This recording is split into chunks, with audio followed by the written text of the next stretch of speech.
Ó Deus, amado, grandioso, exaltado Pai, nesse momento, Senhor, eu quero entregar a minha vida, a vida de meus irmãos, o teu povo aqui reunido, para te prestar um culto agradável, não por merecimento nossos, mas fiado no nosso Senhor e Salvador Jesus Cristo, que nos abriu acesso a Ti, meu Deus.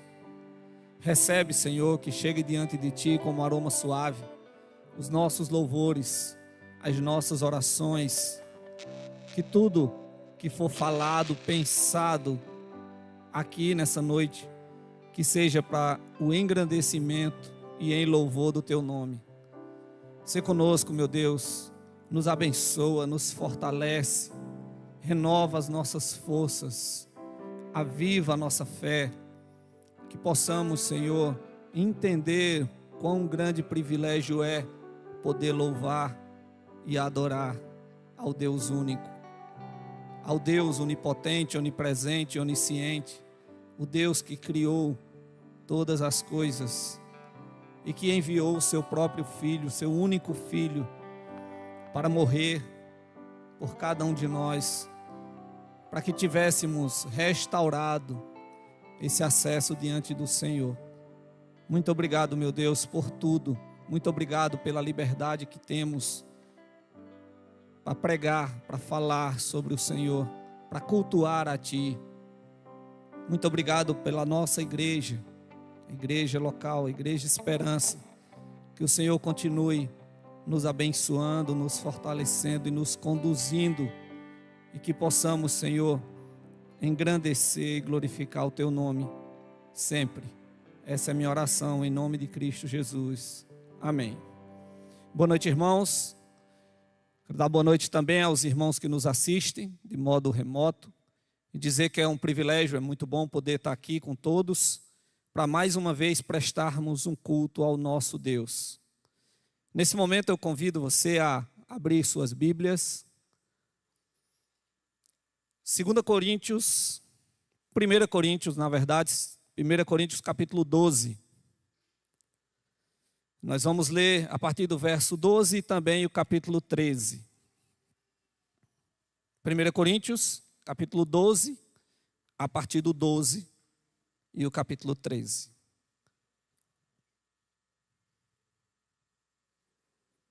Enquanto os irmãos abrem suas Bíblias, quero só mais uma vez avisar o pessoal que está em cima. Essa parte de cima é destinada aos irmãos, aos amigos que têm criança pequena.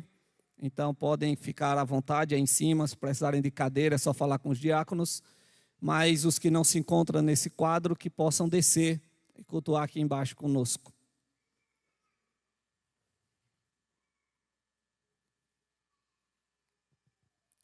Todos abriram? Diz assim a palavra do nosso Deus: porque assim como o corpo é um e tem muitos membros, e todos os membros, sendo muitos, constituem um só corpo, assim também com respeito a Cristo, pois em um só Espírito todos nós fomos batizados em um corpo, quer judeus, quer gregos, quer escravos, quer livres. E a todos nós foi dado beber de um só Espírito. Porque também o corpo não é um só membro, mas muitos. Se disser o pé, por que não sou mão, não sou do corpo? Nem por isso deixa de ser do corpo. Se o ouvido disser, por que não sou olho, não sou do corpo? Nem por isso deixa de ser. Se todo o corpo fosse olho, onde estaria o ouvido? Se todo fosse ouvido, onde o olfato? Mas Deus dispôs os membros, colocando cada um deles no corpo, como lhe aprouve. Se todos, porém, fossem um só membro, onde estaria o corpo? O certo é que há muitos membros, mas um só corpo. Não pode os olhos dizer à mão, não preciso de ti, nem ainda a cabeça aos pés, não preciso de vós. Pelo contrário, os membros do corpo que parecem ser mais fracos são necessários, e os que não parecem, os que parecem menos dignos no corpo, a estes damos muito maior honra. Também os que em nós não são decorosos, revestimos de especial honra, mas os nossos membros nobres não têm necessidade disso. Contudo, Deus coordenou o corpo, concedendo muito mais honra àquilo que menos tinha, para que não haja divisão no corpo. Pelo contrário, cooperem os membros com igual cuidado em favor uns dos outros. De maneira que, se um membro sofre, todos sofrem com ele. E se um deles é honrado, com ele todos se regozijam. Ora, vós sois corpos de Cristo, individualmente, membros desse corpo. A uns estabeleceu Deus na igreja, primeiramente, apóstolos, em segundo lugar, profetas, em terceiro lugar, mestres, depois operadores de milagres, depois dons de cura, socorros, governos, variedade de línguas. Porventura são todos apóstolos? Ou todos profetas? São todos mestres? Ou operadores de milagres?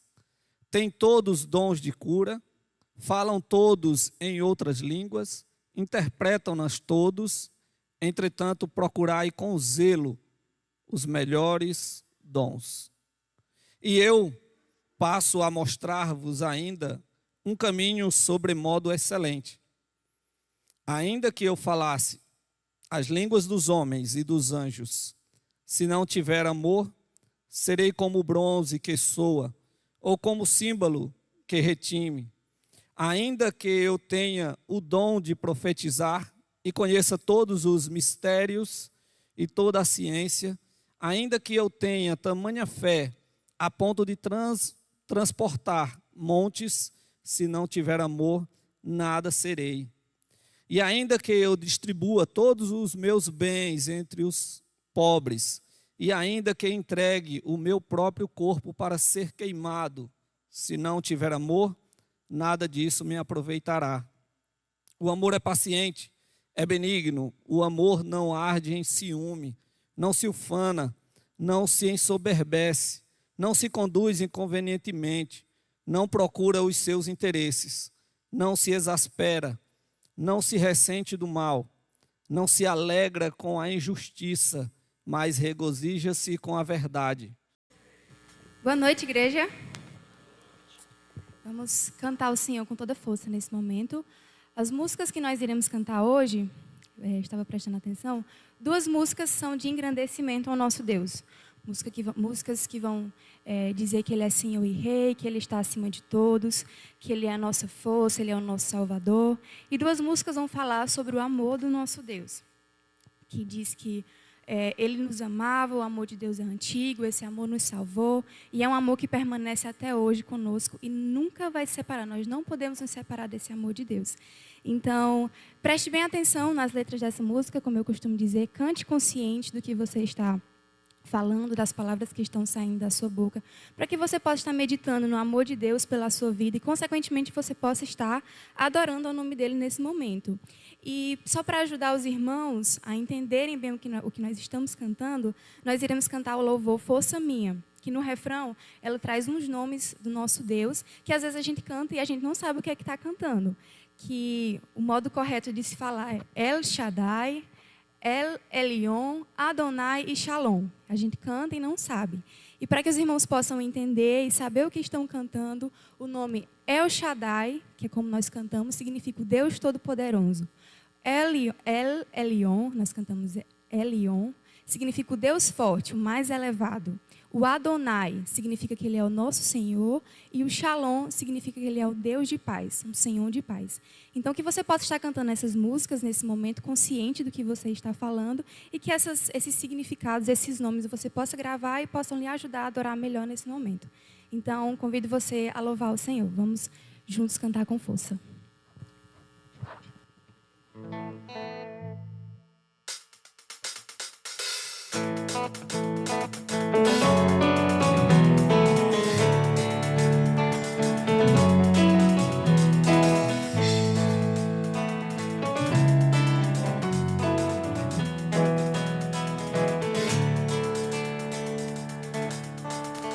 força minha,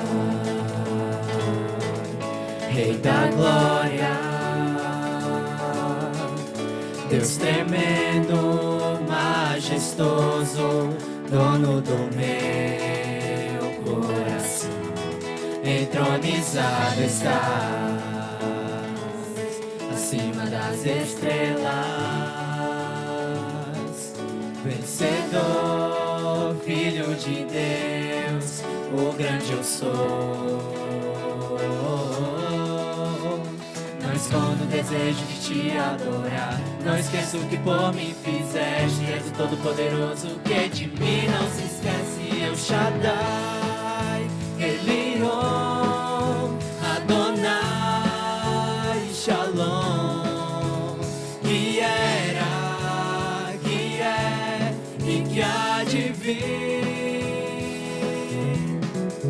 Deus do céu, Emanuel, que mudou a história por me amar, que sofreu na cruz em meu lugar. Sou de Deus e Ele é o meu Senhor.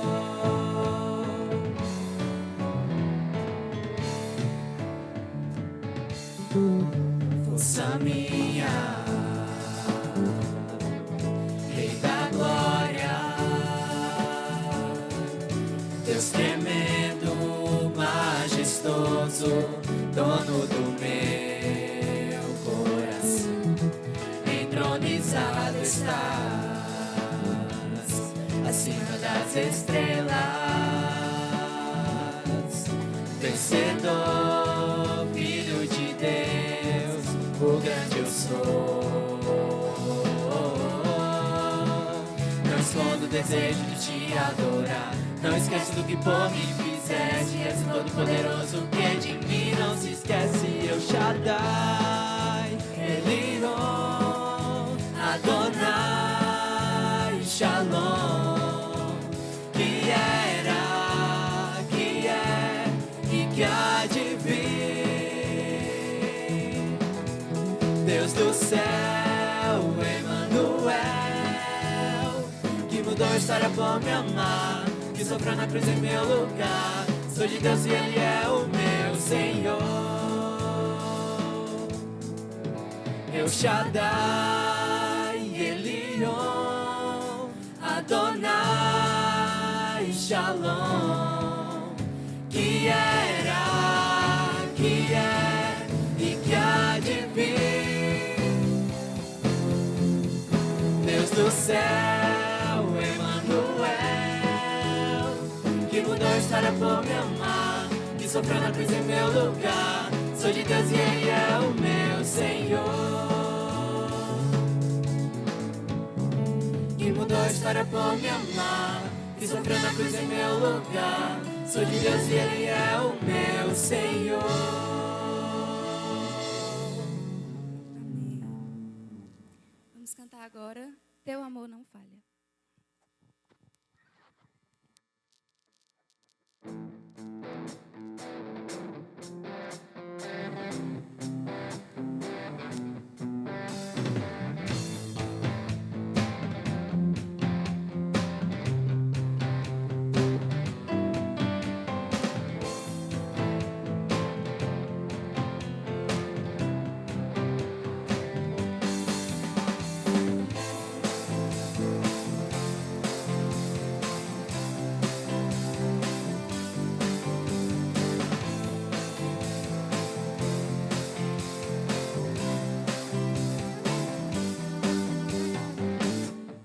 Nada vai me separar, mesmo se eu me abalar, teu amor não falha.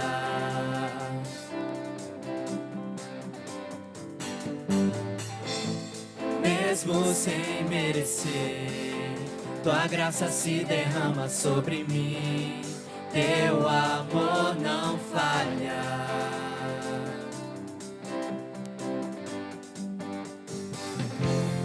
Tu és o mesmo pra sempre, teu amor não muda.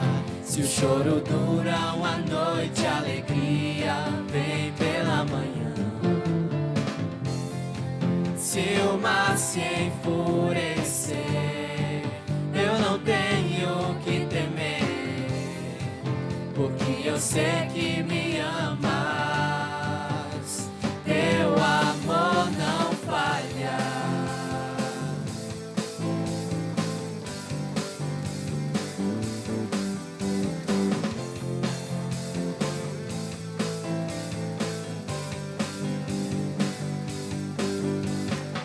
Se o vento é forte e profundo o mar, tua presença vem me amparar. Teu amor não falha.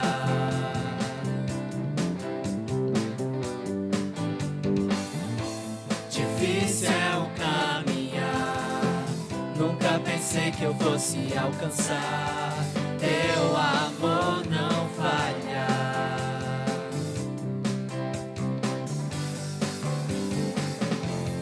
Tu és o mesmo pra sempre. Teu amor não muda. Se o choro dura uma noite, a alegria vem pela manhã. Se o mar se enfurecer, eu não tenho que temer, porque eu sei que me amas. Teu amor não falha.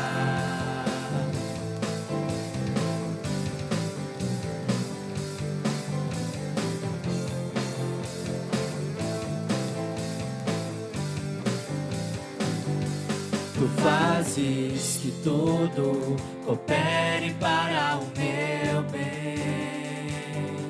Tu fazes que tudo coopere para o meu bem. Tu fazes que tudo coopere para o meu bem. Tu fazes que tudo coopere para o meu bem. Só a igreja cantando. Tu és o mesmo pra sempre. Tu és o mesmo.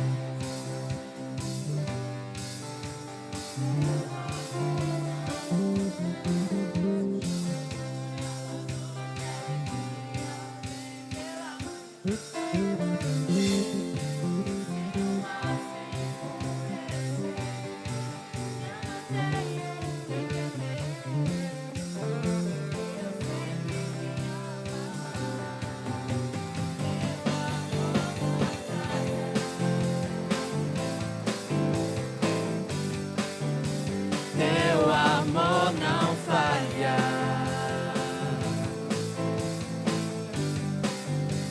Teu amor não falha. Amém. Convido nesse momento 2 diáconos para estar fazendo recolhimento dos dízimos das ofertas. Vamos estar orando nesse momento. Senhor Deus, nós agradecemos a Ti, porque como essa canção diz, o Teu amor não falha. O Senhor está sempre derramando as Tuas bênçãos, a Tua graça na nossa vida. E nesse momento nós estamos aqui e vamos, através desses dízimos e ofertas, demonstrar um pouco dessa graça que o Senhor tem derramado nas nossas vidas, o Senhor tem nos sustentado todos os dias. E nós viemos aqui devolver, Pai, um pouco daquilo que o Senhor nos deste. E que essas ofertas, esses dízimos, como sempre te pedimos, possam estar sendo empregados da forma correta, Deus, na Tua obra, no Teu trabalho, para que possamos estar crescendo para a glória do Teu nome, Senhor, meu Deus. É em nome de Jesus que eu oro e agradeço a Ti e te entrego. Amém.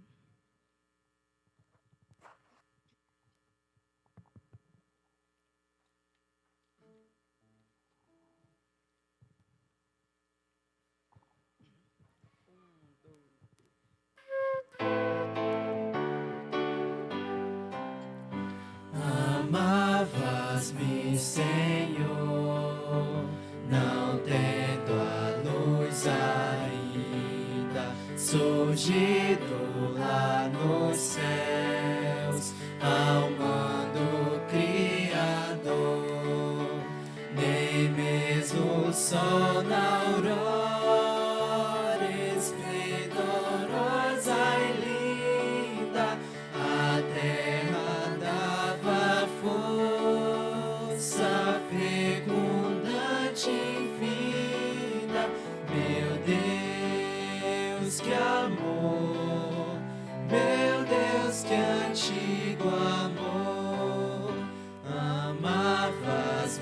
Senhor, no tempo em que imolado foi numa cruz sangrenta,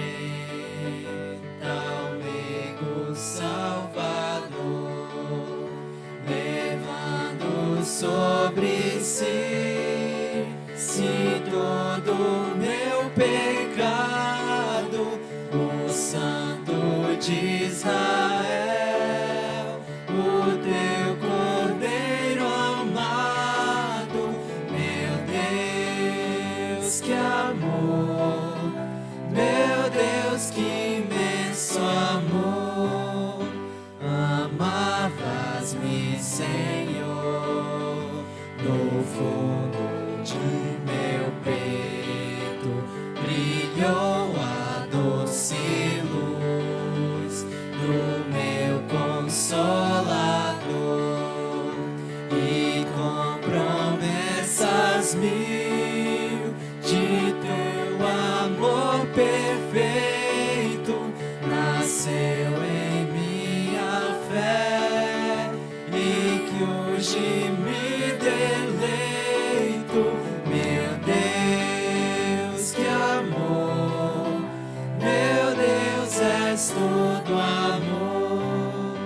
A mim sempre has de amar, pois que jamais o inferno e o mundo poderão ao teu querer se opor, ao teu decreto, ó Rei, ao teu decreto eterno, ao teu amor, ó Pai, ao teu amor superno.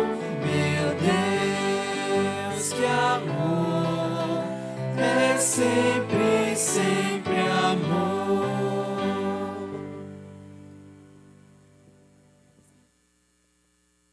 Som. Vamos cantar nesse momento por último, Senhor e Rei.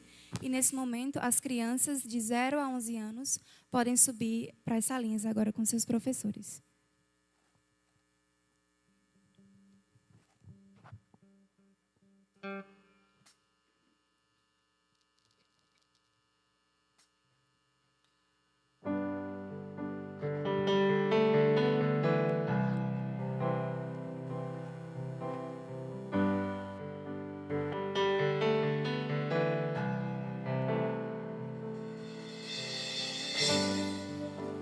Acima de todos,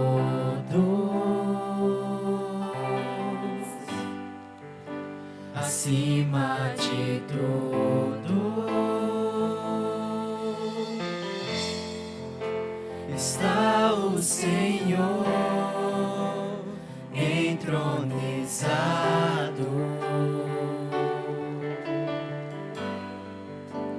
Os anjos e os homens, os céus e a terra,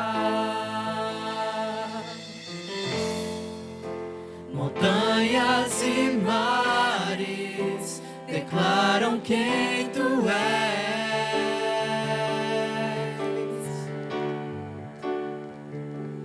Tu és Senhor e Rei, governa sobre o universo, justo e fiel,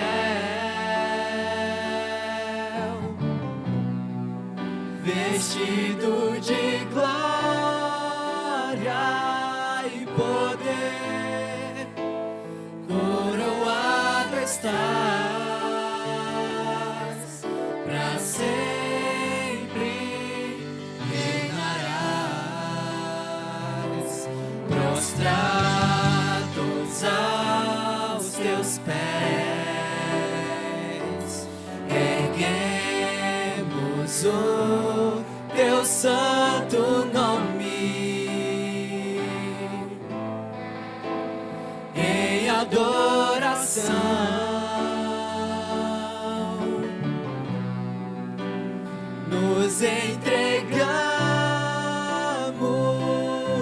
a ti, toma o teu lugar e habita entre nós,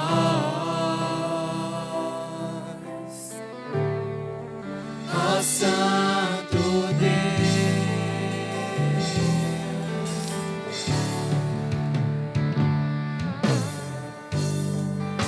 Acima de todos, acima de tudo, está o Senhor entronizado. Os anjos e os homens, os céus e a terra, montanhas e mares declaram quem tu és.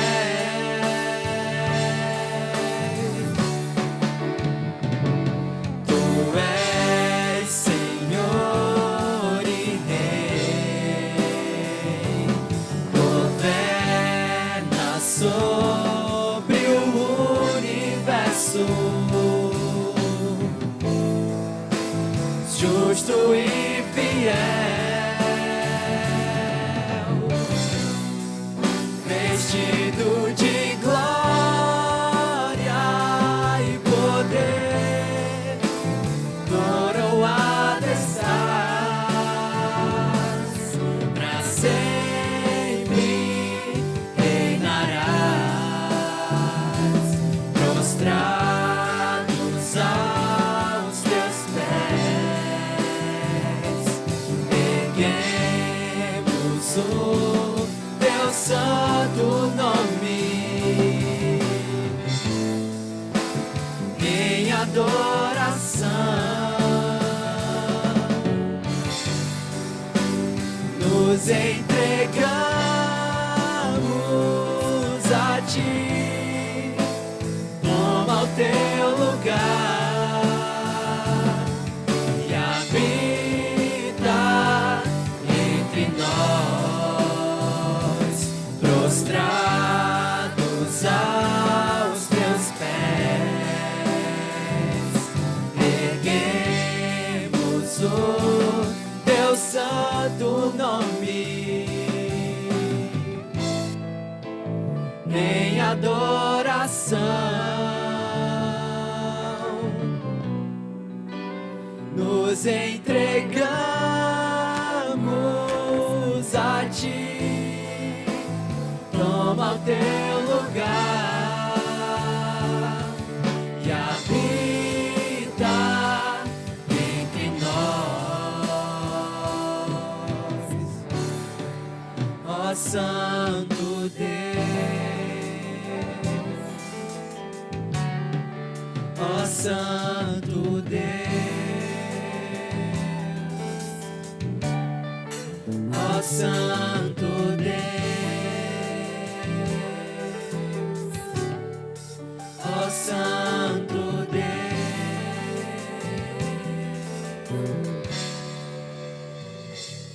Amém. Glória a Deus. Irmãos, podem sentar.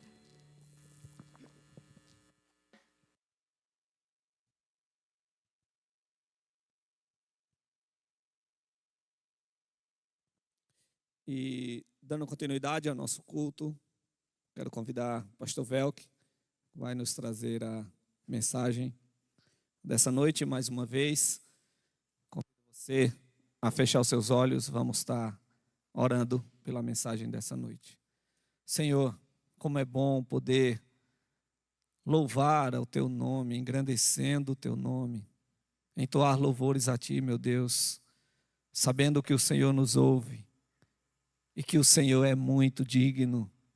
Muito obrigado, Senhor. Nesse momento, eu quero pedir que o Senhor esteja abençoando o teu servo, pastor Velk, a nos trazer a porção da tua palavra essa noite e que os nossos corações possam estar preparados para ouvir e e para colocar em prática em nossas vidas. Ser conosco, ser com o teu servo, mais uma vez, dando a Ele segurança, sabedoria, como o Senhor tem feito todos esses anos. É em nome de Jesus que eu te oro e te entrego. Amém.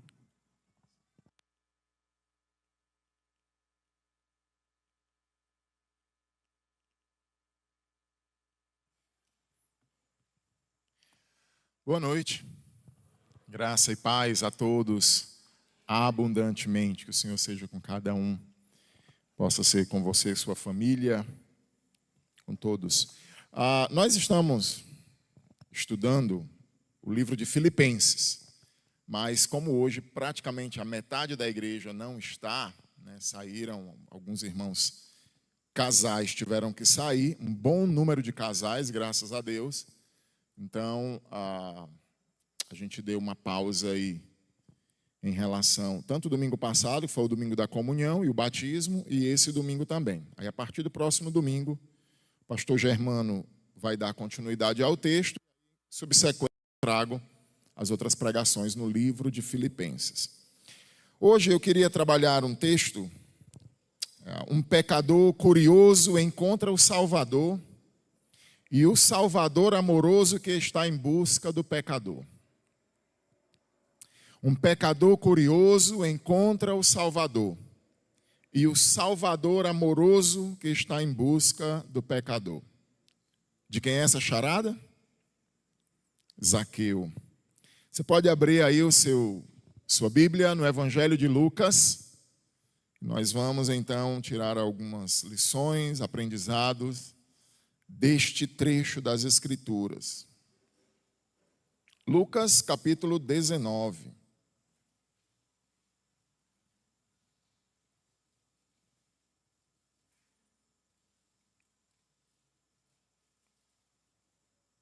Escreveu com propósito diferente. Mateus, ou Levi, aquele cobrador de impostos, ele escreveu seu evangelho para os judeus. Ele tentava mostrar para os judeus que Jesus era de fato o Messias, o rei prometido. E ele escreve para judeus. Você vai ver um tipo de característica bem peculiar. Marcos era romano e ele escreve então para um grupo de romanos, tentando mostrar que Jesus era o servo sofredor, o servo, aquele que veio para servir e não para ser servido. Lucas, por sua vez, ele escreve a gregos, ele como grego, também como gentil, ele escreve a sua carta para o seu livro, para um grupo, principalmente para uma pessoa, mas ele escreve especificamente para os gregos. E ele quer tentar mostrar que Jesus é um homem perfeito, ele é o filho do homem, um homem perfeito. E João, então, por sua vez, escreve um evangelho bem diferente dos outros, e ele quer mostrar que Jesus é o Filho de Deus. E ele escreve com o propósito de que todo aquele que ouvir o evangelho, por exemplo, de João, e crê que Jesus é o Filho de Deus, para que tenha vida eterna. Lucas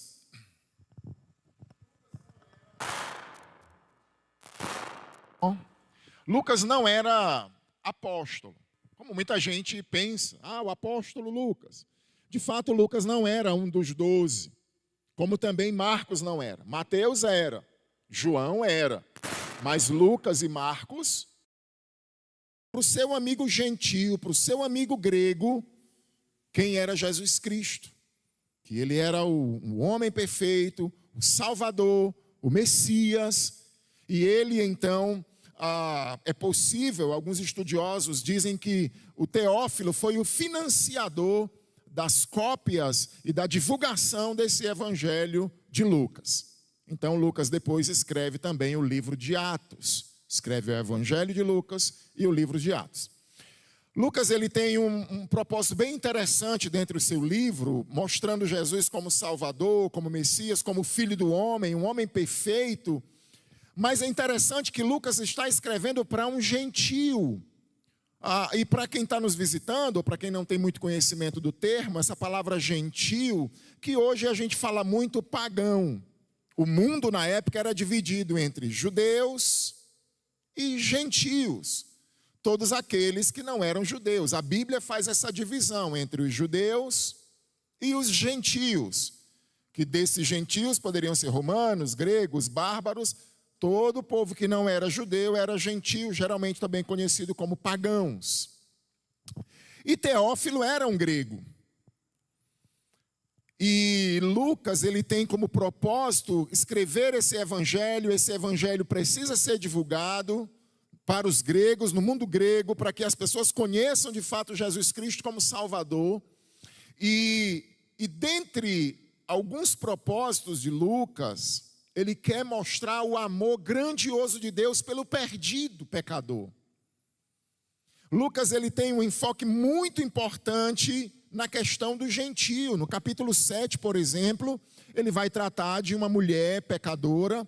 Ela era uma prostituta, porque de fato é isso que Lucas quer mostrar, o valor que Deus dá ao pobre, ao desprezado, ao desfavorecido, às prostitutas, aos publicanos, cobradores de impostos. Então esse pessoal desfavorecido, mal visto pelos religiosos da época, Lucas quer mostrar para Teófilo e para todos os gentios quão importante é uma alma para Deus, quanto Deus ama o pecador arrependido. Então ele vai contar essa história de uma mulher prostituta, que tradicionalmente a Igreja Católica atribui àquela mulher como sendo Maria Madalena, mas de fato a Bíblia não diz que Maria Madalena era pecador, era prostituta. O que a Bíblia fala acerca de Maria Madalena é que dela foram expulsos 7 demônios. Aí as pessoas, por causa da tradição, atribuem que Maria Madalena era prostituta, mas de fato a Bíblia não diz isso. Chama de uma mulher pecadora, que pode ser que seja Maria Madalena e pode ser qualquer outra mulher. E aquela mulher chega, ouve um discurso de Jesus em algum lugar e arrependida, muito comovida, cheia de amor em seu coração e gratidão, ela vai até Jesus, que está comendo na casa de um homem, e ela adentra aquela casa, e as pessoas não comiam sentados à mesa, eles deitavam no chão, em cima de forros, e apoiavam-se sobre o cotovelo, e com a outra mão eles ingeriam a comida. E aquela mulher chega, limpa, beija os pés de Jesus, lava com lágrimas, derrama um perfume caríssimo. E Lucas vai relatar então o grandioso amor daquela pecadora que teve que sentir os seus pecados perdoados, possivelmente em um discurso de Jesus, e vai mostrar quanto Deus amava. No capítulo 15 do Evangelho de Lucas, ele também vai relatar sobre, alguns colocam como 3 parábolas, outros colocam como uma parábola dividida em 3 estágios, que é a parábola da ovelha perdida. E é interessante, se você olhar, por exemplo, você pode olhar aí no capítulo 15, no verso 1, o propósito pela qual Jesus conta essa parábola. Capítulo 15, verso 1. Lucas 15, 1, ele diz o seguinte: aproximava-se de Jesus todos os publicanos, pecadores, para o ouvir, e murmuravam os fariseus e os escribas, dizendo: este recebe pecadores e come com eles. Então, Jesus vai contar a parábola para mostrar, e Lucas vai relatar essa história, para mostrar o quanto Deus ama uma alma perdida. Seja gentil, seja no meio do povo judeu, seja uma prostituta, um ladrão, um mendigo, um bêbado, que muitas vezes a gente olha para um bêbado na rua e a gente já pensa, esse nunca vai sair dessa vida. Então ele vai contar a história do pastor que foi atrás da ovelha e a recuperou, e da mulher que foi atrás da moeda e a recuperou. Os dois deram uma grande festa, e Jesus, em Lucas 15, 7, ele vai dizer que da mesma forma como o pastor deu a festa por achar a ovelha, assim a alegria no céu por um pecador arrependido. Quando ele termina a parte da dracma, ele vai dizer no verso 10, da mesma sorte haverá grande júbilo diante dos anjos de Deus. Ou seja, quem está diante dos anjos de Deus, são apresentados ali na Bíblia, é o próprio Deus. Então há grande júbilo por um pecador que se arrepende, mais do que por 99 justos, que não necessitam de arrependimento. Os 99 está lá no verso 7.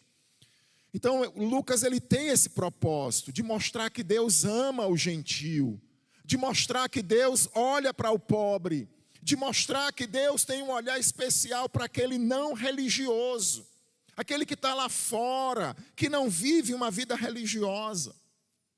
E dentro desses episódios, ele vai mostrar então o caso de Zaqueu. Mas ainda, ele vai tratar, por exemplo, no capítulo 18, verso 9, ele conta uma parábola, olha o que está escrito. Jesus contou uma parábola para aquelas pessoas que confiavam em si mesmos e desprezavam os outros. Você consegue imaginar Jesus andando, pregando, e quem está seguindo? Beberrão, prostituta, ladrão. Era um impacto, não resta dúvida. Ladrão, prostituta, cobradores de impostos, gente desprezada, marginais. E essas pessoas estavam simplesmente sedentas para ouvir. O caso daquela mulher de Lucas 7 é muito peculiar. A gente fica imaginando como aquela mulher se converteu. E é bem provável dela ter escutado um daqueles discursos. Mas os líderes religiosos olhavam e, querendo criticar Jesus e denegrir a imagem dele, se esse fosse Messias, ele andaria com os sacerdotes, ele andaria com os escribas, com os fariseus. Mas olha quem é que os acompanha: ladrões, prostitutas, os indignos. São as pessoas. Então ele é o Messias dos pobres, é o Messias dos desfavorecidos, é o Messias que está junto a pecadores. E então nós temos um desses relatos, o do capítulo 19, que é o capítulo de Zaqueu. E tendo entrado em Jericó, ia passando. Essa cidade de Jericó, ela era um grande centro comercial, uma rota muito importante. Ela ficava mais ou menos a 8 quilômetros do Rio Jordão e ficava a 27 quilômetros de Jerusalém. Então, mais ou menos daqui para Missão Velha.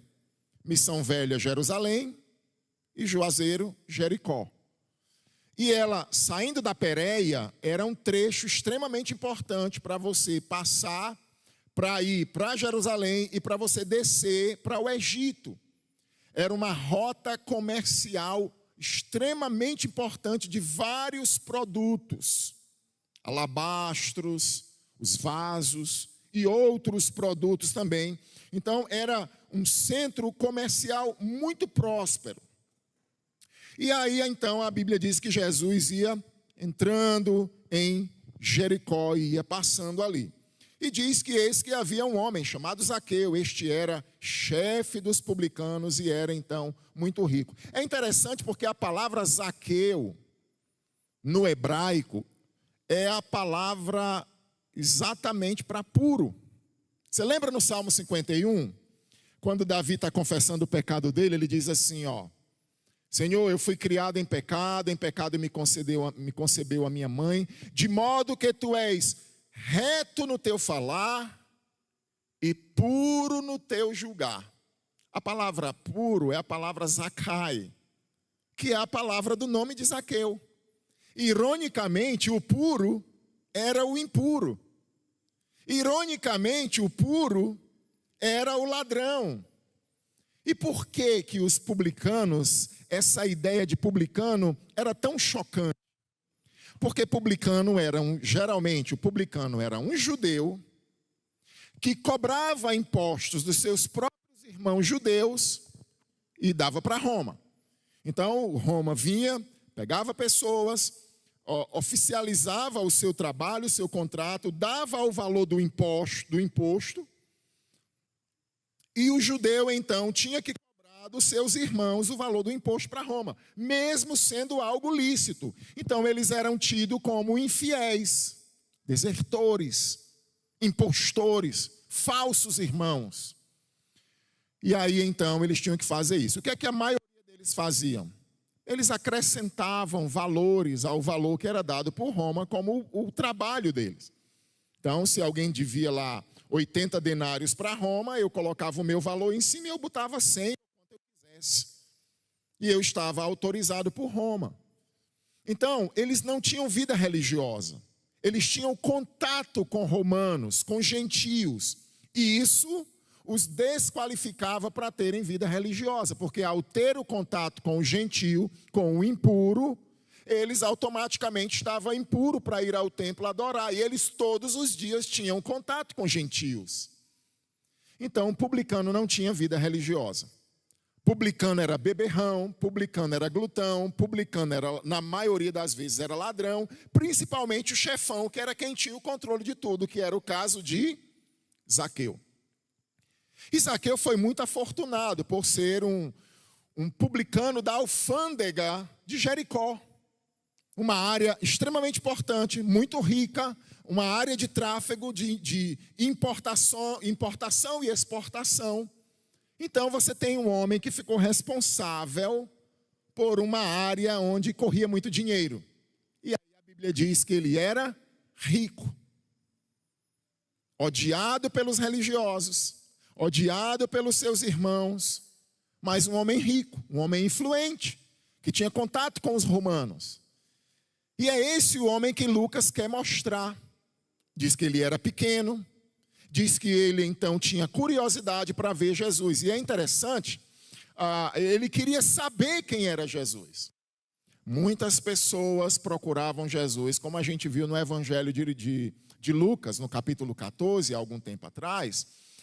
Muita gente ia atrás de Jesus por vários motivos.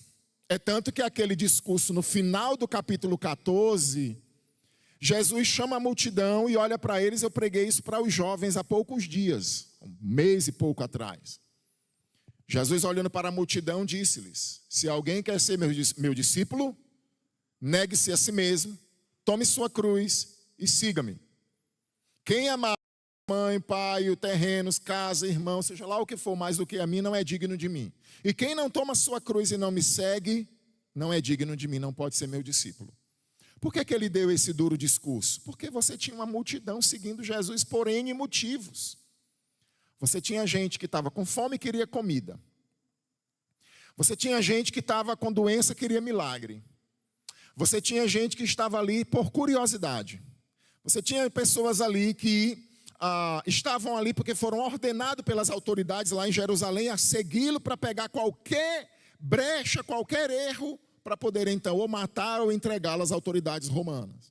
Então você vê aí o leque de gente, de intenções atrás de Jesus. E você tem um Zaqueu, que bem semelhante a muitos de nós, e bem semelhante a muitos outros casos na Bíblia, não tinha a menor intenção, não havia a menor intenção de uma salvação em sua vida, ou talvez até sim. Mas a Bíblia não relata, Lucas não relata. Mas diz que ele queria saber quem era Jesus. O que despertou isso? Curiosidade. Não fala de arrependimento. Por exemplo, você vê a mulher do poço. Ela não foi atrás de Jesus. Ela simplesmente, mais um dia, saiu de casa meio-dia, com vergonha de tudo, e foi buscar água no poço. E a Bíblia diz lá, a mesma palavra que é utilizada aqui: Zaqueu, desce, porque é necessário que eu coma em tua casa. A mesma palavra necessário, que foi traduzida como mister em algumas Bíblias, é a mesma palavra que é utilizada, porque era necessário que Jesus passasse por Samaria. Porque tinha alguém para ser salvo lá. A mulher do poço, ela não foi atrás de Jesus, ela foi atrás de água. Aquela viúva de Naim, que agora estava perdendo seu filho, perdeu o marido, perdera o marido e agora perdera seu filho. Ela não estava atrás de Jesus, mas a graça do Senhor encontra aquela mulher e é favorável a ela. Você vai ver várias outras pessoas que não tinham a intenção de, por exemplo, o paralítico do tanque de Betesda, ele não tinha a intenção, Jesus vai até a ele e ele é curado. O cego do tanque de Siloé, ele não tinha intenção de encontrar Jesus, e Jesus vai até a ele. Então assim foi Zaqueu. Ele não tinha a intenção de uma salvação. Talvez um homem sedento como todos os homens. Eu vou até retirar a palavra talvez, Porque todos os homens são sedentos de Deus.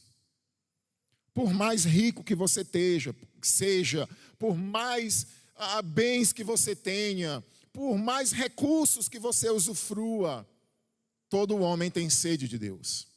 Lá no fundo tem alguma coisa. E Zaqueu sabia como um judeu. Ele sabia que ele estava quebrando a lei. Ele sabia que ele não vivia o padrão de Deus. Então, quem sabe, lá no fundo do seu coração, um desejo de alguma novidade relacionada a Jesus. Mas Lucas não destaca isso. Diz que ele queria saber quem era Jesus. Então ele vai. É mais ou menos como se Jesus estava no Juazeiro e estava se dirigindo ao Crato. Por onde ele tinha que passar? Avenida Padre Cícero. Por mais que ele viesse do centro pela Paulo Maia, a avenida aqui atrás, mas quando chegasse ali no entroncamento no viaduto, ele teria que pegar a Padre Cícero. Então é como se Zaqueu dissesse: eu sou baixinho, eu não vou conseguir vencer a multidão, todo mundo é mais alto que eu, então eu vou esperá-lo porque ele vai passar na Avenida Padre Cícero. Então era um local que Zaqueu sabia que Jesus iria passar. Então ele sobe esse sicômoro aqui, essa árvore chamada de sicômoro. Ela era um tipo de figueira brava, ou Ficus sicômoros, que é o nome latim dela. Era uma figueira brava, uma árvore com um tronco bem grosso, pequeno, geralmente deitado, de fácil subida, com galhos esparramados ao redor. Geralmente eu poderia ilustrar, quem conhece o nosso pé de cajarana aqui, em frente à casa do Alisson, aqui atrás, é mais ou menos como aquilo ali. É um tronco que vai deitando, você sobe até sem segurar em nada. Você dá uma carreirinha e sobe ali. E é uma árvore de fácil acesso à subida. E ele corre lá, sobe nessa árvore e fica esperando o momento, então, que Jesus passa por ali. E para surpresa dele e de todos, porque Zaqueu nunca imaginou uma cena daquela, algo daquele tipo, o Senhor diz para ele: irmãos com os gentios. Aí chega um grupo de judeus. E Pedro começa a dissimular, fingindo que não estava ali. E Paulo lhe dá uma repreensão bem dura, na frente de todo mundo. Como pode você, sendo um judeu, dissimulando aí, como se você, obrigando esses gentios aí a viverem como judeu, se nem você o faz, consegue fazer? E Paulo então dá uma reprimenda dura em Pedro, pela sua dissimulação. Foi algo chocante, culturalmente, socialmente. E as pessoas começaram a murmurar: como é que pode ele comer na casa com pecadores?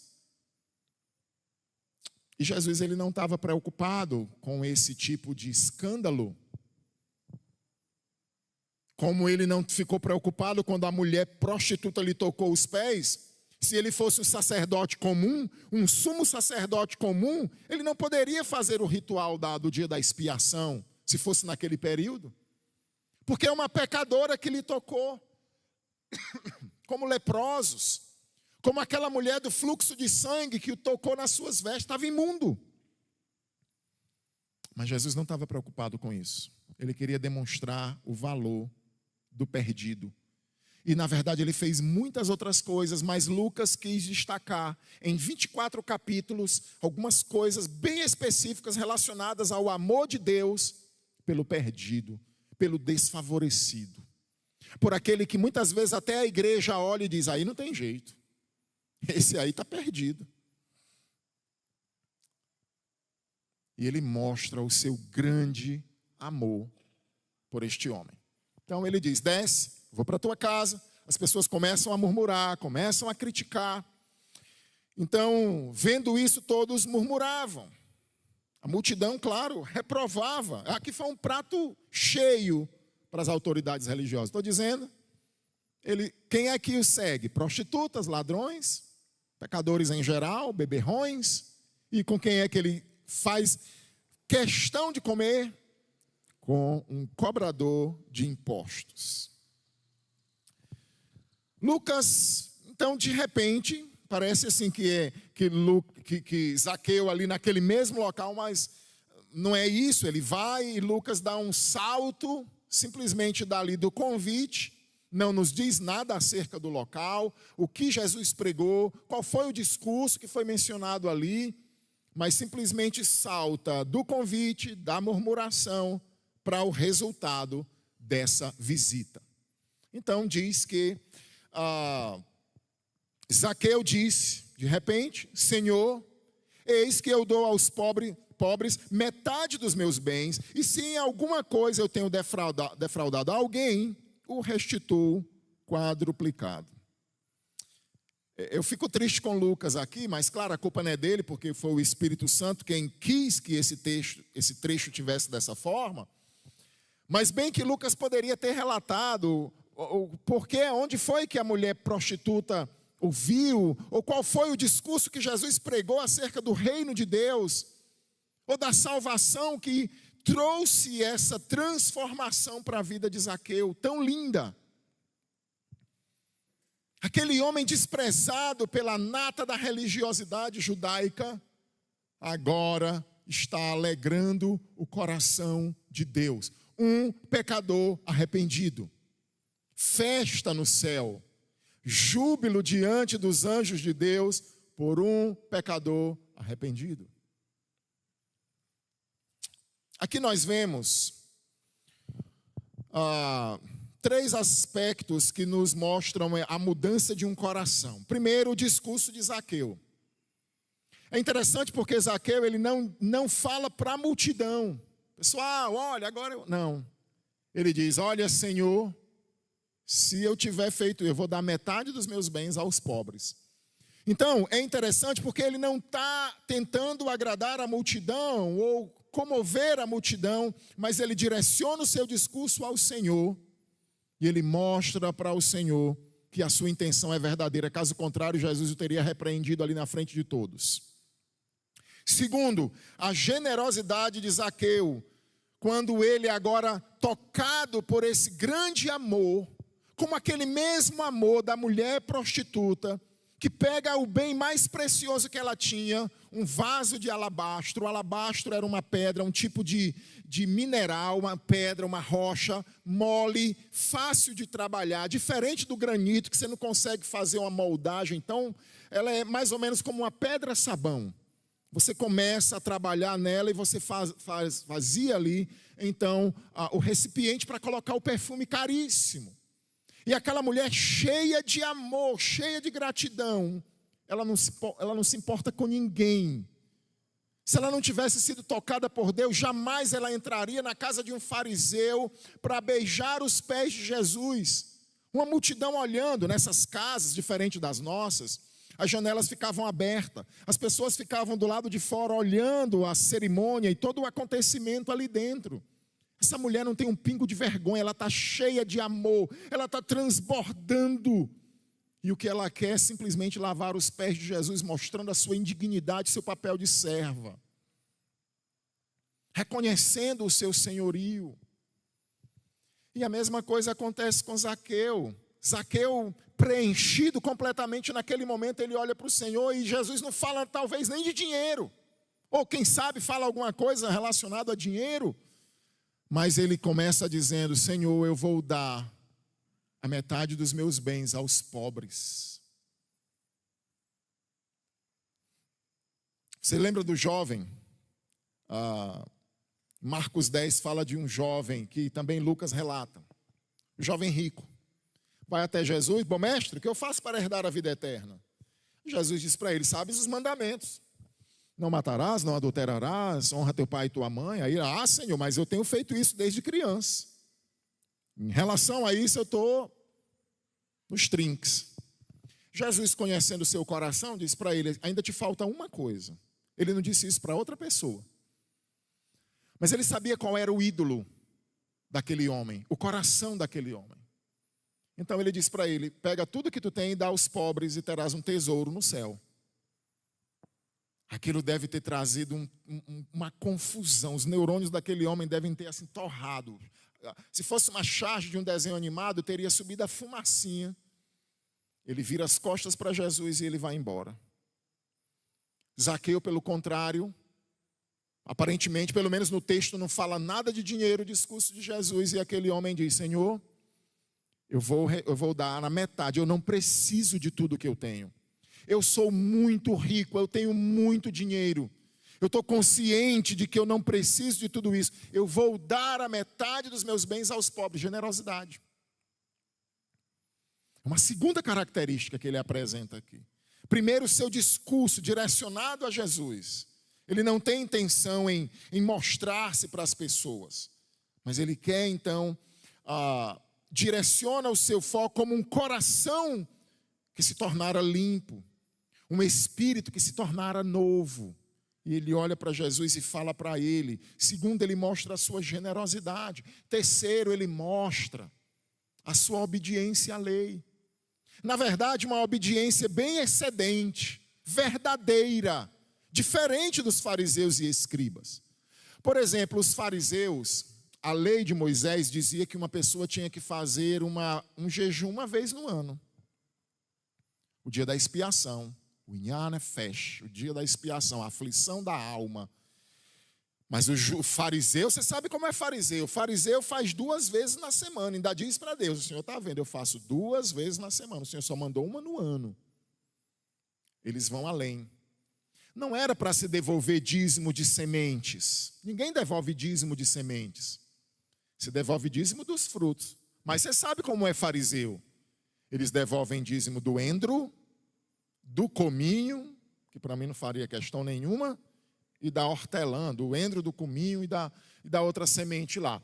E Jesus diz para ele, vocês estão indo além. Claro, vocês são fariseus, mas vocês estão esquecendo o que é mais importante. A fé, a misericórdia, o amor. Esses são mais importantes. Portanto, façam estes, sem omitir aqueles. Agora, Zaqueu, ele vai bem além. Então, a lei dizia que se um homem, inclusive eu estava até conversando, alguém estava me perguntando, pastor, se eu matar uma pessoa na minha casa, eu sou culpado e tal? Eu disse, não. Inclusive, tem alguns princípios na lei. Se um ladrão entrasse na casa de um judeu à noite e ele matasse, ele estava isento de culpa. Ele podia matar. O cara entrou de noite, quem é que está aqui? Qual é o nome do ladrão que está na minha? Não, mata.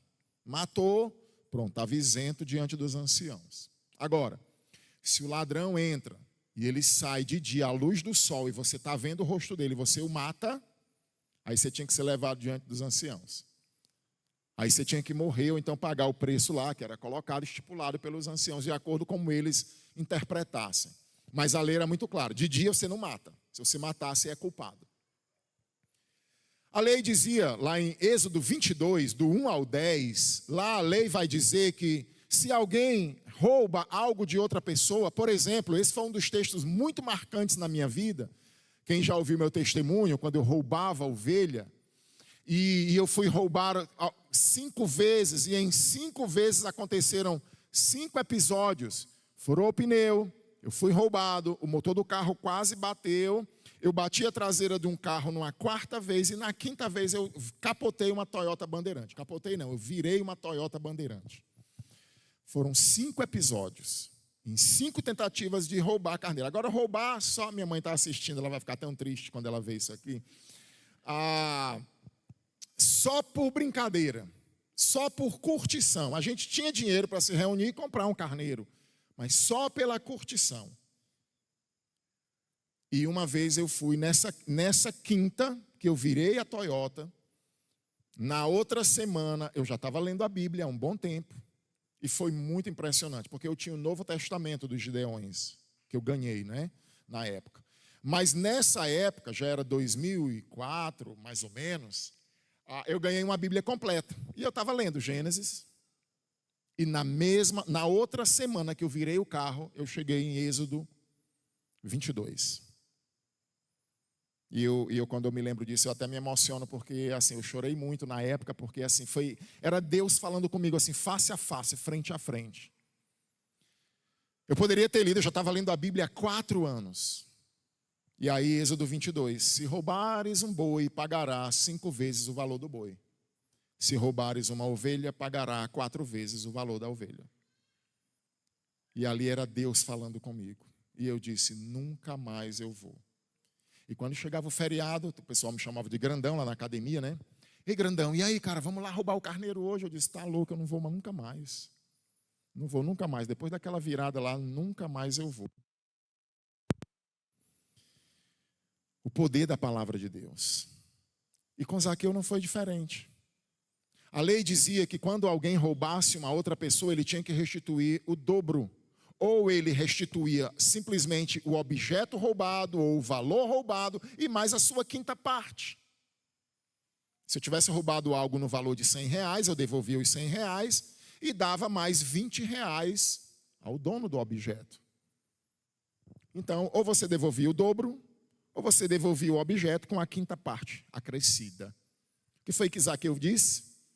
Se eu defraudei alguém, eu vou restituir 4 vezes mais. É interessante porque muitas vezes o Zaqueu é chamado de ladrão, de corrupto, enriqueceu às custas dos outros e tal. Geralmente é assim que a gente prega com Zaqueu.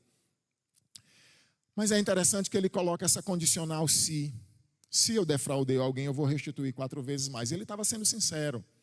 E também se Zaqueu tivesse acumulado toda a sua riqueza através de roubo, como ele poderia dizer para o Senhor que ele iria restituir 4 vezes mais se toda a riqueza dele era de roubo? Então, de fato, havia alguma coisinha de honesta na vida de Zaqueu. Mas o interessante é uma conversão verdadeira, uma transformação que a gente pode ver na vida desse homem. Então a gente percebe, ele direciona o foco para Jesus, ele tem um coração generoso e ele então se volta para a palavra em submissão. Uma grande prova de uma verdadeira conversão é um apreço e uma obediência pela verdade. Nunca mais eu roubei carneiro depois daquele negócio lá. Mas também foi duro. Porque foi uma vez, carro fura o pneu. Mas qualquer carro fura o pneu. Fui uma outra vez, a segunda foi a lanterna. Eu fui dar uma ré com uma Saveiro. Os amigos tudo em cima. Fui dar uma ré, pá, bati a quina, quebrou a lanterna. Mas isso acontece com qualquer um. Mas logo na hora, logo na época que você vai buscar o carneiro. Fui uma terceira vez, deixamos o carro na beira da praia e subimos o morro para pegar. Quando eu olho lá para baixo, um carro encostado próximo ao meu, e eu, sai, vamos, estão roubando lá. E corremos, quando chegamos lá, vidro quebrado, carteira levada, cheque, cartão, crédito e mais um monte de coisa. Ladrão que rouba ladrão. E uma quarta vez, a gente estava voltando para casa, o motor da Saveiro quase batendo o motor, não tinha óleo, não tinha água, não tinha... E aí a quinta vez foi, então, a virada do carro.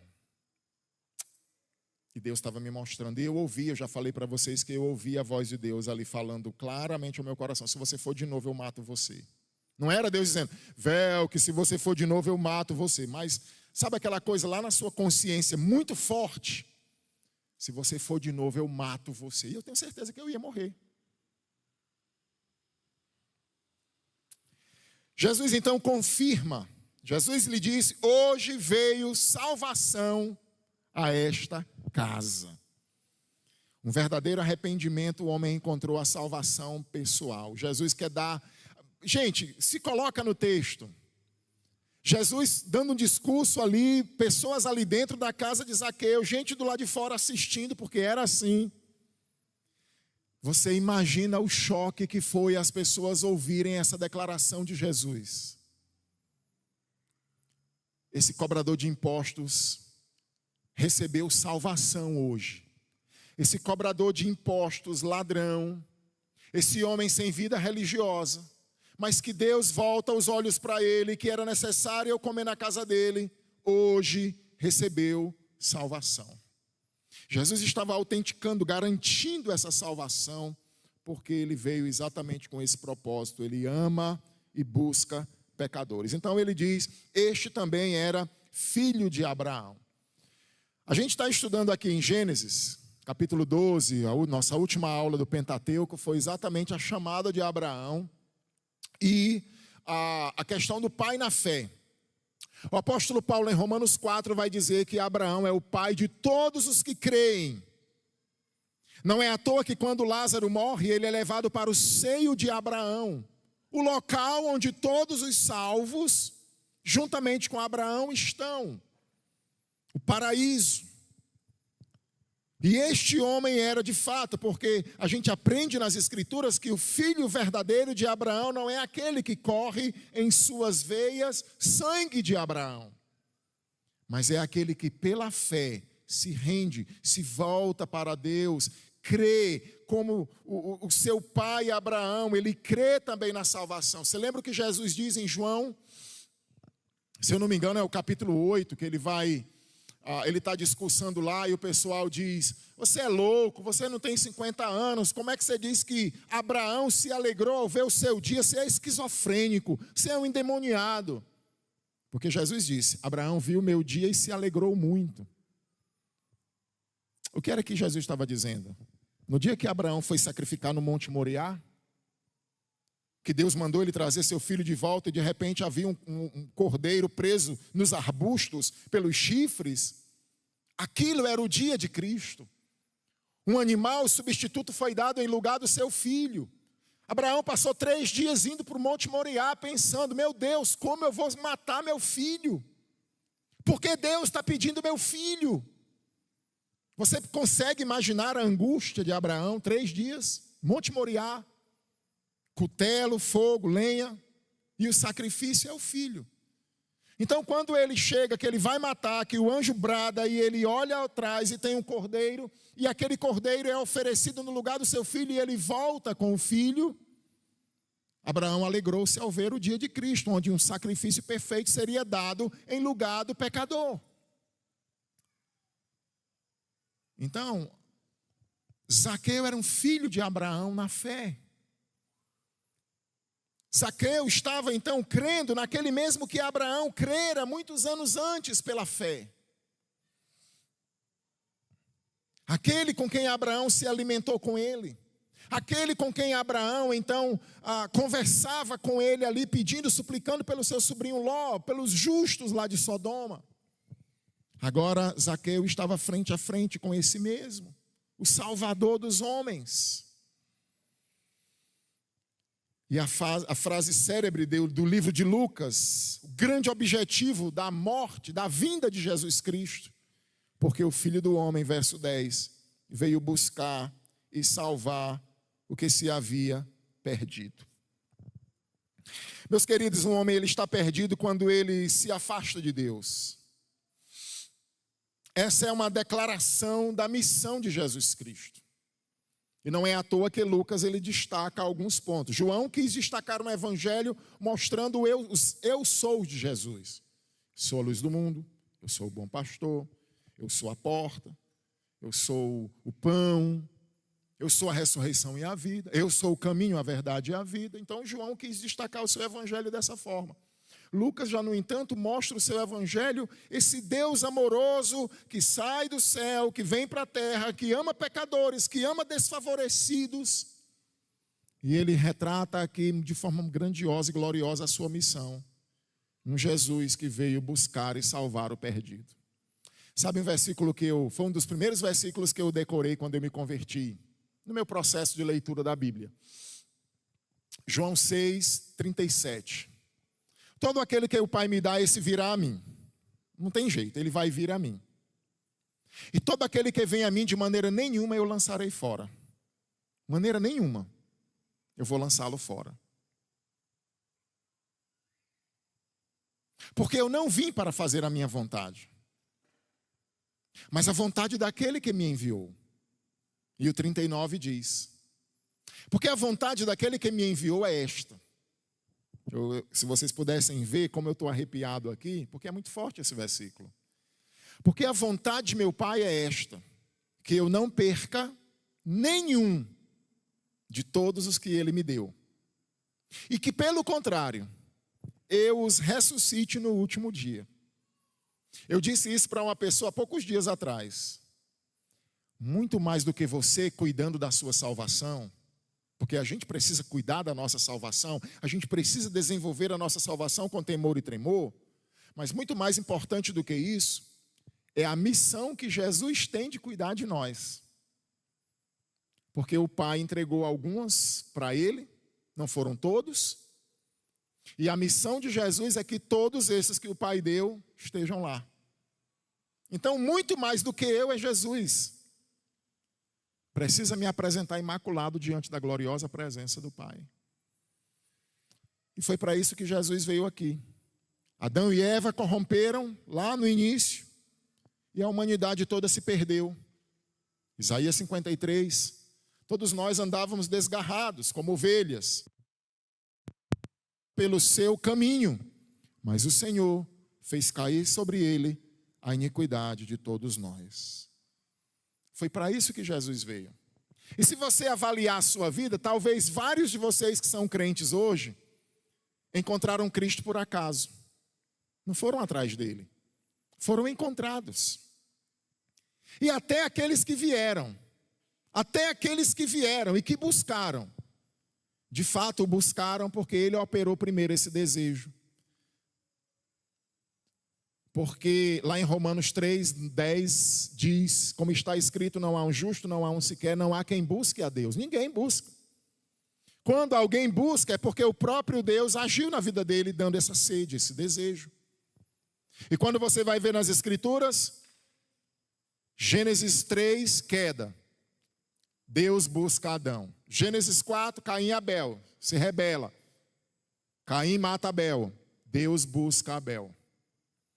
E Deus sai buscando. Então, Gênesis 6, Deus busca Noé. E Noé achou graça diante de Deus. Aí Deus vai lá em Gênesis 12, lá em Ur dos Caldeus, Babilônia. E pega um idólatra chamado Abraão. E faz dele uma grande nação, cujo os crentes fazem parte dela. E sempre é Deus, sempre é Deus. E o próprio Deus envia seu Filho a esse mundo para buscar a mim e a você. Nós somos gentios, nós não somos judeus.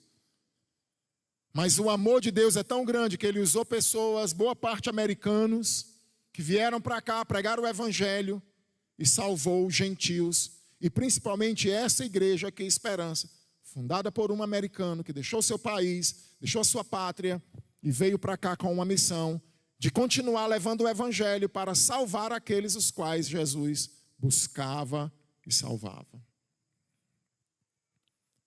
Nós nunca podemos esquecer isso, esse grande amor de Deus, essa grande missão de Deus por nós. Eu vou trazer algumas aplicações para a gente encerrar. E eu queria dizer que ninguém é tão mau. A primeira aplicação, lição para a gente tirar aqui desse texto. Ninguém é tão mau que a graça de Deus não possa alcançá-lo, salvá-lo e restaurá-lo. Eu não sei se você já teve a oportunidade de pregar o Evangelho para alguém e ouvir alguém dizer assim: pastor, porque você não me conhece. Para mim não tem mais jeito não. Eu já ouvi pessoas dizerem isso. Para mim, Deus não pode perdoar o que eu fiz. Pessoas que abortaram, pessoas que tiraram a vida de outros. Pessoas que fizeram coisas tão horrendas. Mas não há. Isaías 1,18, vinde, arguí-me, diz o Senhor. Ainda que os vossos pecados sejam como o carmesim, vermelho intenso, eles se tornarão brancos como a neve. Ainda que sejam como a escarlata, vermelho intenso, eles se tornarão brancos como a lã. Não há. Em Mateus capítulo 12, quando Jesus é acusado de ser conivente com o diabo, o pastor Germano pregou na outra quarta, exatamente no mesmo trecho, que ele era acusado de ser conivente, cúmplice com Beelzebu, maioral dos demônios, o Deus das moscas. A frase que Jesus diz lá é que todo pecado e blasfêmia serão perdoados aos filhos dos homens. Não tem perdão. Ele poderia dizer só não assassinato, só não aborto, só não sexo sem ser casado, só não todo pecado e blasfêmia, a não ser a blasfêmia contra o Espírito Santo. Você continuar endurecido contra a atuação do Espírito Santo na sua vida. Atribuir a obra do Espírito Santo ao diabo, como os fariseus fizeram e continuaram fazendo e continuaram perseguindo os seguidores de Jesus. Então eu quero dizer para você que está aqui conosco, também nos visitando, não há pecado que Deus não possa lhe perdoar. E queria dizer para você, crente, também. Porque muitas vezes a gente entra num certo ciclo vicioso de pecado e não, aqui não tem mais jeito, para mim não tem mais jeito. E aí Deus vem com o seu amor e quebra você todinho e traz de volta. Não há pecado que Deus não possa perdoar. Segundo, como são pequenas e insignificantes as coisas que nos impedem ou que impedem a salvação da nossa alma, não é verdade? Tão insignificantes que as pessoas não querem o evangelho, por quê? Por causa de orgulho, por causa de medo. Quantas pessoas, não, mas eu não sei, meu Deus, eu vou ter que fazer o quê lá nesse negócio? O que vai ter que mudar quando eu entrar na lei dos crentes? Ou algumas pessoas pensam, mas meu prazer, minhas festinhas, meus forrozinhos, sabe? Ou orgulho. Quão insignificantes são as coisas que a gente acaba deixando o evangelho, desprezando a única chance de salvação, a única oportunidade de salvação, Cristo. Terceira aplicação. Como é lindo o amor e a compaixão de Cristo pelos pecadores. A gente não entende o que é isso. Paulo diz que o amor de Cristo nos constrange. A gente ainda não conseguiu entender, assim, entrar em sintonia com esse grande amor. De vez em quando eu estou passando aqui, eu vou para casa, às vezes eu vou por aqui, às vezes eu vou ali por cima. Quando eu passo, sempre eu tenho encontrado um rapaz ali deitado, ali no banco daquela parada de ônibus da passarela. Eu digo, quando for amanhã eu vou passar e ver se ele está aqui. Aí amanhã. A gente não entende assim, a gente passa e todo mundo vai passando. Eu acho que quantos crentes passam ali, olha para aquele cara naquele banco e em outros lugares. E a gente não pensa assim, o Cristo que me ama, porque eu tinha uma roupa boa, porque eu tinha isso, porque eu tinha aquilo, tem o mesmo amor por essa alma aqui, imunda, sem roupa, sem ninguém, sem nada. O mesmo amor. Que a gente possa despertar para isso. Aquele bêbado que a gente olha e o cara está lá enchendo, sabe? Paciência e quer pegar na mão da gente com a mão suja e não larga mais. E você puxa e ele fica lá e, meu Deus, mas não solta, né? Tem um imã na mão de bêbado para pegar na mão da gente. É impressionante, porque a gente não olha, não, isso aí, a gente já pensa assim, não, isso aí não tem jeito. E o religioso? Não adianta nem eu pregar para minha tia, ela é muito religiosa. Aí você tem uma Dona Maria dessa da vida, que era a dona de 5 ministérios na Igreja Católica, e está aí a mulher hoje convertida.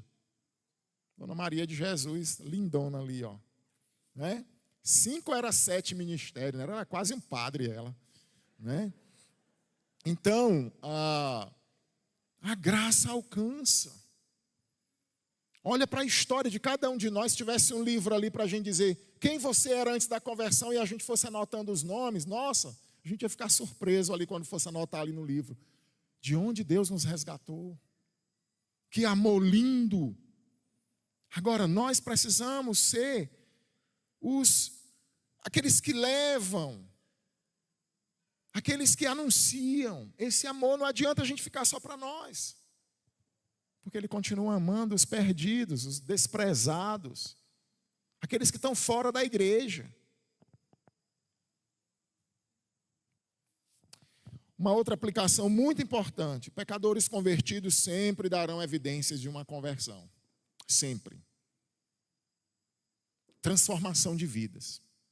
É interessante porque tem gente que chega na igreja, aí toma uma decisão, se batiza, e está lá na igreja e não muda nada. Vem domingo à noite, não tem compromisso. A gente sabe de coisas aí fora que a pessoa continua com a mesma vida. Quando você vai ver conversão verdadeira na Bíblia, todas têm transformação. A mulher do poço, nossa. Aquela mulher ia buscar água meio-dia para não encontrar com as pessoas, uma vida de vergonha, 5 maridos, divórcios.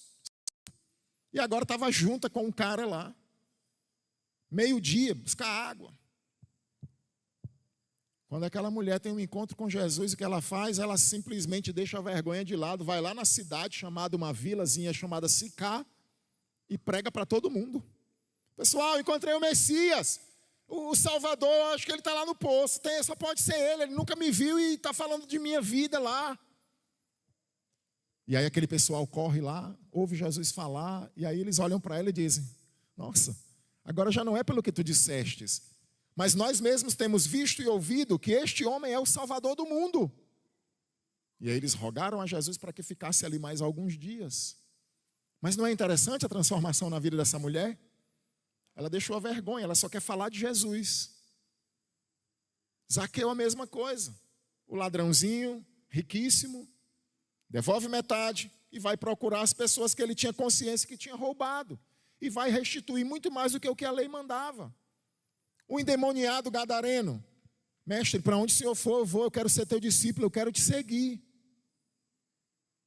E ele diz: volta para a tua casa e anuncia aos teus o que Deus tem feito na tua vida. Transformação. Ninguém vai para o céu porque levantou o dedo. Eu levantei o dedo na igreja, que legal, naquele dia eu levantei o dedo, não mudou nada. Você precisa confessar publicamente? Precisa. Mas quando a pessoa é crente, ela não fala para ninguém da salvação. Então lá em Romanos diz: se com a tua boca você confessar Jesus como Senhor, e lá no seu coração você crê que Deus o ressuscitou lá, arrancou Jesus dentre os mortos, você será salvo. Porque com o coração se crê para a justiça, mas com a boca se faz confissão a respeito da salvação. Então, olha para a tua vida, veja que transformação foi operada, que conversão, que mudança houve na sua vida. Porque é bíblico, é uma evidência gigantesca. Jesus quer uma transformação de vida e não de palavras. Entende isso? Uma mudança de vida e não de palavras. Inclusive lá em Mateus 7, 21, nem todo aquele que me diz Senhor, Senhor, entrará no reino dos céus, mas aquele que faz a vontade de meu Pai que está nos céus. Então não é aquele que diz, é aquele que faz. Transformação de vida e não de palavras. Ok? Eu queria pedir a você, nesse momento, você que é crente, você baixe sua cabeça, feche os seus olhos, faça uma oração. Agradeça a Deus pela sua salvação, pelo que Deus fez. Lembra aí um pouquinho onde era que você estava? De onde Ele te tirou? Você consegue lembrar? Você consegue lembrar como era a sua vida? Quais eram os seus pecados?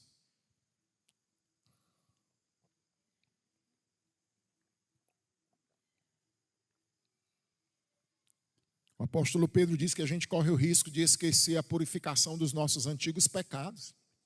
E é possível mesmo. Agradece ao Senhor, Ele te deu uma nova vida. Aproveita, glorifica, louva, serve.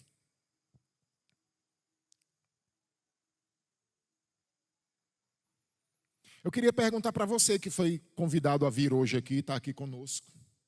Você ouvindo essa mensagem, e você gostaria de ir para casa hoje, ouvindo a seguinte frase: hoje houve salvação aqui nesta igreja, como houve salvação lá em Zaqueu naquele dia. Há alguém aqui que entendeu essa mensagem e gostaria de entregar a sua vida a Jesus hoje aqui? Que gostaria de entrar em uma nova vida, de ter o perdão dos seus pecados?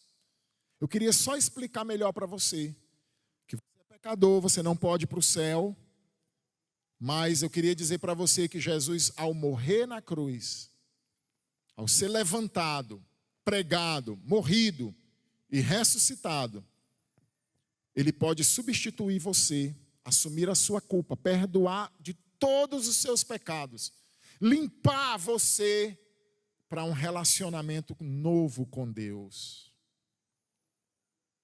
Mas é preciso que você creia nele, que você entenda essa morte substituta dele na cruz, que você renda o controle da sua vida para ele, que você pare de dizer eu quero isso, vou fazer aquilo, e você diga: Senhor, a partir de hoje eu entrego minha vida para ti. Perdoa os meus pecados e me ensina a viver de acordo com a tua vontade. Se há alguém que ouviu a mensagem, que foi tocado pelo Espírito Santo e que tem o desejo de manifestar, por favor, fica de pé ou levanta uma mão, que você está entregando a sua vida a Jesus Cristo hoje.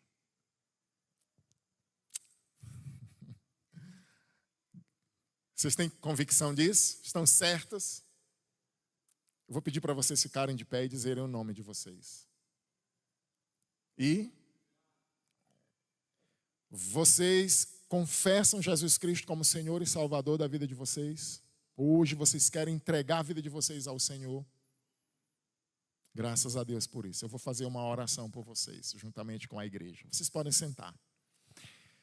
Meu Deus, eu quero louvar ao Senhor pela Tua palavra, por este momento, por esta noite.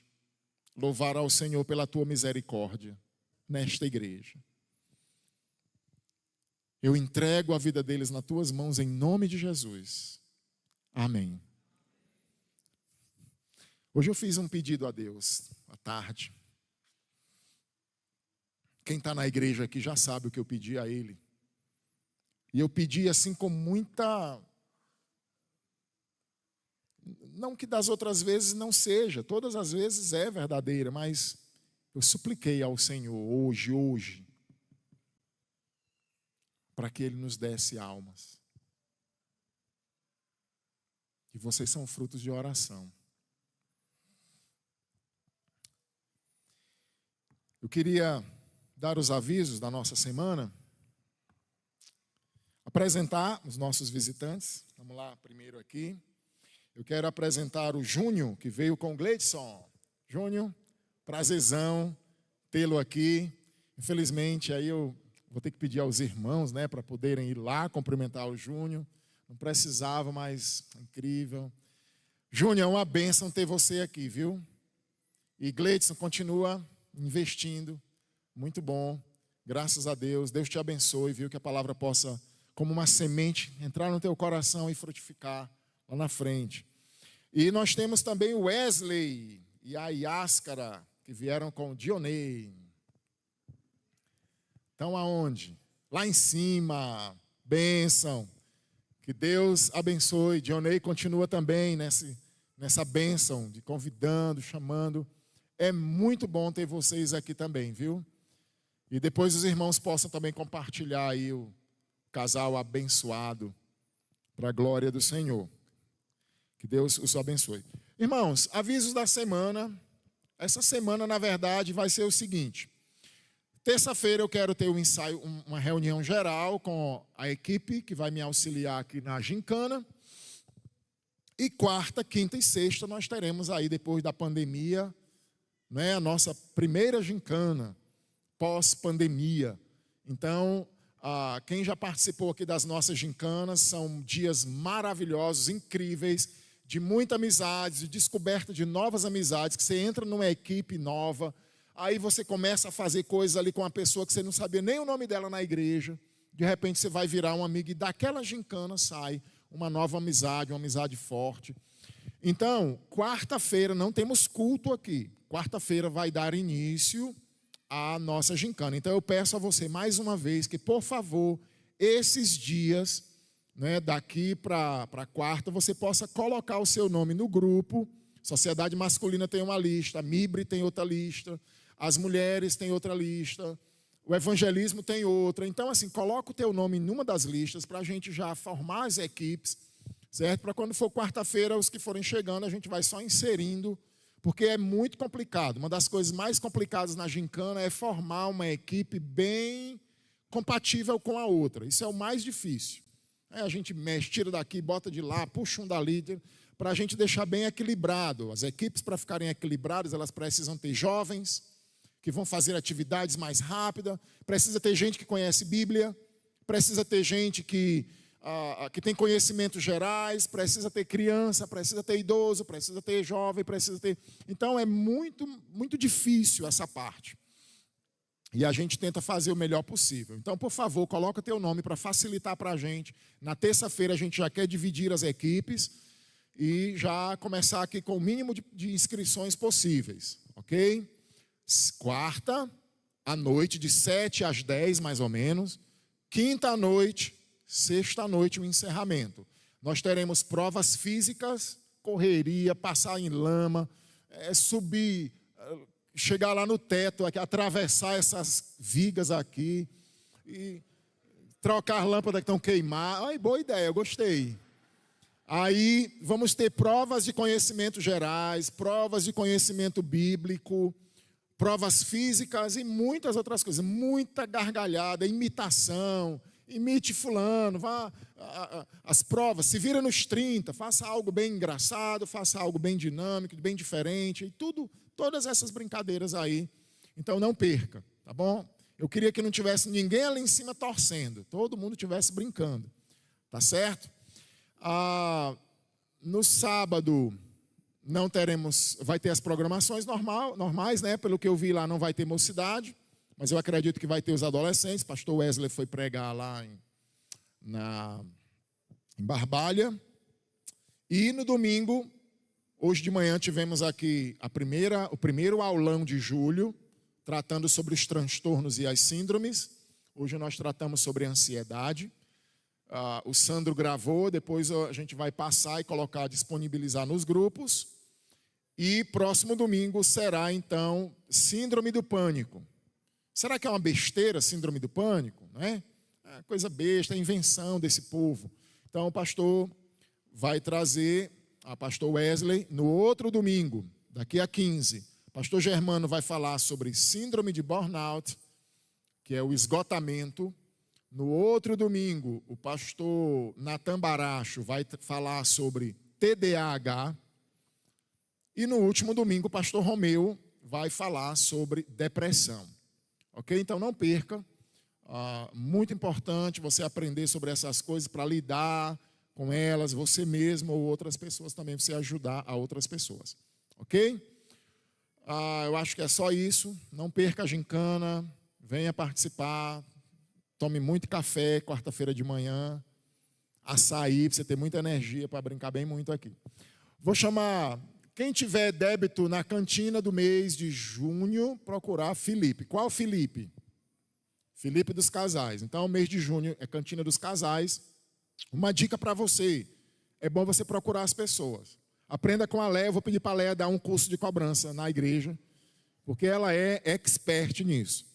Né? Às vezes eu compro, aí mudo o grupo, eu não sei nem a quem pagar, aí ela, pastor, está devendo 18. Aí eu já, na hora, eu mando lá, e eu gosto disso, porque é importante que ela faça. Então procura, manda mensagenzinha para as pessoas cobrando, que é importante. Muda a cantina, vai mudando, é do evangelismo, é da sociedade, então é importante que você cobre. Mas é importante também que você chegue e procure o Felipe. Ok? Grupo de louvor pode vir aqui à frente. Para amanhã à noite a oração será lá na casa da irmã Marilda, novamente lá. Então, uma bênção aí, todos esses encontros lá na casa da irmã Marilda. Ok? Então, que Deus abençoe a todos. Não esqueça de falar com os nossos mais recém-convertidos ali e você possa, então, conversar com eles um pouquinho. Eu vou pedir para vocês ficarem de pé de novo, para o pessoal saber quem é, que muita gente estava orando. Tá aí, ó, eles estão aí. Inclusive, é Wagner. Wagner, xará do meu irmão, ele esteve aqui, domingo passado com a gente. Então, é uma benção. Você pode ir lá falar com eles depois.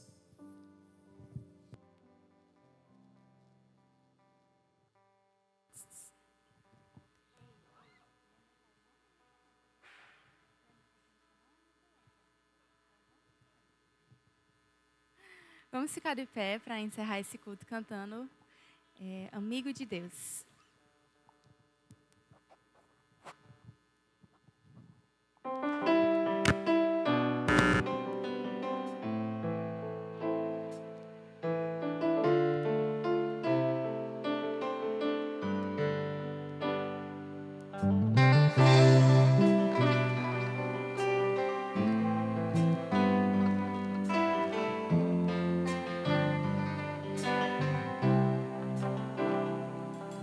Não existe nada melhor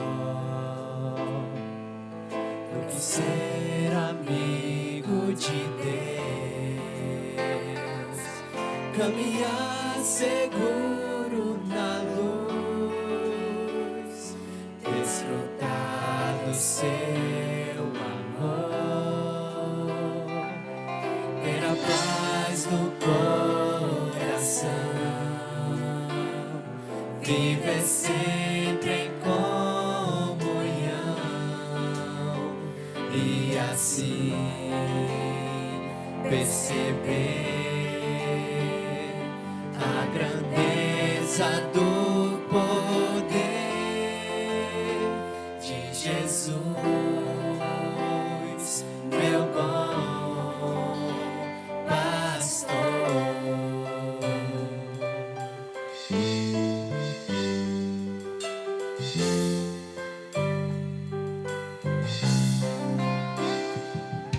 Não existe nada melhor do que ser amigo de Deus,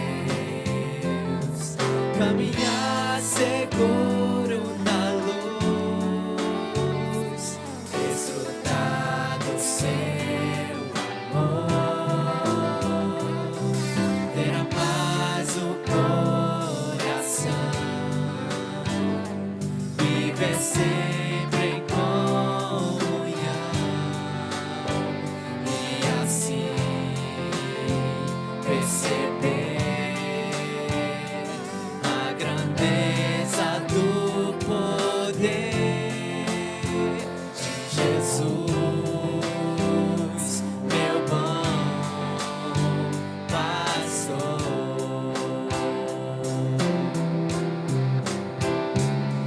Ter a paz no coração, viver sempre em comunhão e assim perceber a grandeza do poder de Jesus, meu bom pastor, de Jesus, meu bom